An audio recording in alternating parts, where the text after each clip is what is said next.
The night archive, I need to tell someone what I found in the basement archives of St. Augustine's Psychiatric Hospital, because I don't think I'm supposed to be finding it anymore. My name doesn't matter. I was hired 3 months ago as a night archivist, minimum wage, graveyard shift, alone in a fluorescent tomb of patient records dating back to 1947. My job was simple: scan old paper files into the new digital system before the state audit in January. 8 hours a night, 5 nights a week, nothing but me, a scanner. And 70 years of human suffering bound in manila folders. The work was mind-numbing at first. Schizophrenia, depression, mania diagnosis after diagnosis blurring together under the hum of ancient lights. But I'm methodical. I started with the oldest files, working chronologically. That's when I noticed patient 6291. The file was thin for someone admitted in 1952, just 12 pages. Male, age 26, admitted for acute paranoid ideation and insomnia. The intake form was standard except for one detail. His reported delusion was that he was trapped in a building that wouldn't let him leave, forced to perform meaningless tasks while time moved differently inside than outside. I remember pausing at that. It was oddly specific, articulate, even. Not the typical fragmented speech patterns you see in psychotic breaks. But what made me pull the file aside was the discharged date field. It was blank. The hospital closed its inpatient wing in 1981. Every patient was transferred or released by then its public record. I checked 3 times. Patient 6291 should have been transferred, but there was no transfer paperwork. No death certificate, no release forms. Just that blank field and a final note dated March 1981. Patient continues routine. No change in presentation. I told myself it was clerical error and moved on. But that night, processing files from 1965, I found another reference to 6291, a consultation note from a Dr. Vickers, requesting continued observation of subject's adaptation to environment. The strange part was the handwriting. It matched a 1952 intake form exactly, down to the unusual way the doctor looped his capital V 13 years later. Same handwriting, same penmanship pressure. Not age notical première look et dub docteur. Vickers in the staff directory I'd been given. He died in 1959. The basement suddenly felt colder. I'm not superstitious. I have a bachelor's degree in library science.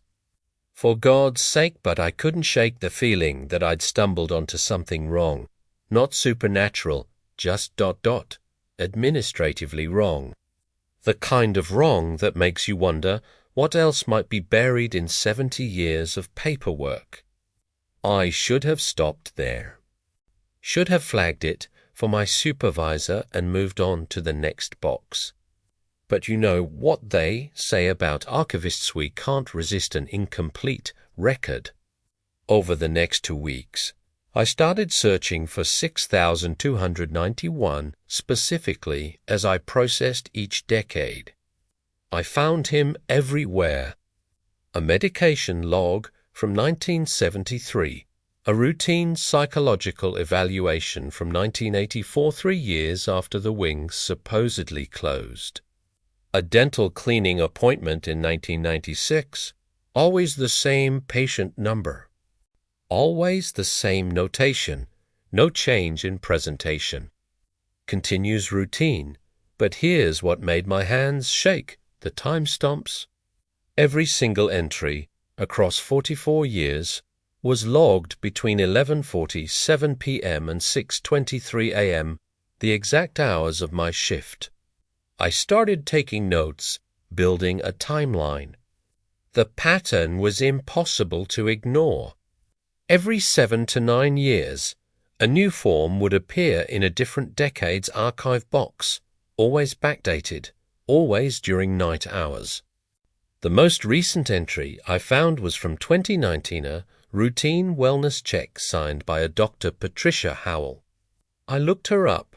Dr. Howell retired in 2003. She died in 2017. The signature was dated January 2019. I'm not an idiot. I know what you're thinking, someone's playing a prank on the new guy, slipping fake documents into the archive as a joke. But I've been doing this work long enough to know the difference between fresh paper and decades-old documents. These files had the weight, the smell, the acid decay of genuine old records. The typewriter fonts matched their supposed decades. The paper stock was period accurate. And besides, who would even know I was looking? I'm alone down here. The security guard does one walkthrough at 2 a.m. and never comes to the basement. The door locks behind me. I'm the only person with access to these archives during night hours. It's literally in my contract. Lastjursdefjolog, tucked into a 1978 box. There was a manila envelope marked media transfer request, patient 6291. Inside was a thumb drive. A thumb drive in a box of records from 1978, sealed with evidence tape that crumbled like it had been there for decades. I knew I shouldn't. I knew it violated a dozen protocols. But I plugged it into my laptop. The video was black and white, timestamp burned into the corner, 3:17 a.m., August 14th, 1963. It showed a room. I recognized one of the old observation cells in the East Wing, now used for storage. A man sat on a metal cot, maybe early 30s, wearing hospital pajamas. He was staring directly at the camera. For 3 minutes, he didn't move. Didn't blink, just stared. Then he spoke. You'll find these, der Wedogwhites. The ones who pay attention. His voice was clear, educated, calm. You think you're digitizing us, but that's not what's happening. The hospital is digitizing you. Every scan, every entry you make, you're copying yourself into the system, bit by bit. Do you understand? You're not the archivist. You're the archive, the video cut out. I sat in the fluorescent silence, my heart hammering. I checked the thumb drive properties. It was created in 23 las modifié. I haven't told anyone. Who would believe me? But I can't stop now. I need to understand. Yesterday, I found my own intake form. It was filed in the 2020 for Box the Box I haven't reached yet in my chronological processing. Patient 8847, my birth date. Admitted November 2024 for acute occupational delusion and insomnia. The diagnosis. Patient believes he is employed as a night archivist, performing meaningful work. Patient has been observed repeatedly scanning blank pages while speaking to himself. Recommend continued observation. No change in routine. The form was signed by my supervisor. The supervisor I've never actually met, just emailed. The supervisor whose phone number goes to voicemail. The supervisor whose office, I realized with creeping horror, is in the closed inpatient wing. The timestamp on my intake form, 11:52 p.m., November 3rd, 2024, my first night of work. I'm writing this on my phone at 4:33 a.m. My shift ends in 97 minutes. I've tried the basement door for times my keycard doesn't work. I've tried calling out. The security guard never came for his 2 a.m. rounds. I've tried my phone no signal, even though I had full bars an hour ago. The scanner is still running. I don't remember turning it on. It's processing a document I don't remember placing on the glass. I walked over to look. It's scanning this message. The one I'm typing right now. File name populating on my laptop. Screen, patient 8847, final underscore entry underscore December underscore 15 underscore 20to5.pdf, but it's December 15th, 2024. Isn't it? I just checked my phone calendar. December 15th, 2025. Exactly 1 year since I thought I started. There's a new folder on my desktop I didn't create. Night underscore, staff underscore archives. Inside are 12 subfolders, each named with a patient number. I recognize some from my research. Patient 6291 is there. So is patient 8847. I clicked on mine.